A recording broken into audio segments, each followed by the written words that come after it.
Hi guys, and welcome back to another video. In today's video I'll be teaching you how to install OpenShell.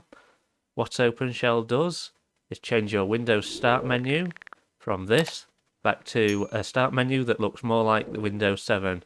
It's free, it's quick, and it's easy. So let's get going. First, open up your browser and search for OpenShell. So once you've searched for OpenShell, I tend to scroll down and find the MajorGeeks.com site. It's download OpenShell, formerly Classic Start. So I'll click on that. And then I go down to download now. Click on that. And then it's downloading in the bottom left if you're using Chrome. If not, it should be the last place you downloaded or the downloads folder. You can click on the cross here. So I've clicked to open it. And we can close the browser window. And all you have to do is follow the instructions. Click on I accept the terms in the license agreement.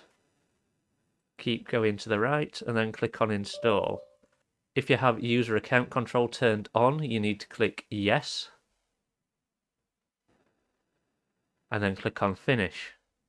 And that's it done. What you will need to do then is click on the start button and it will load the start menu.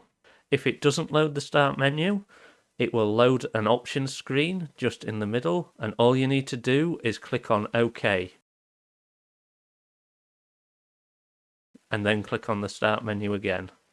So as you can see, this looks a lot more like the Windows 7 start menu, and it's quick and it's easy to do.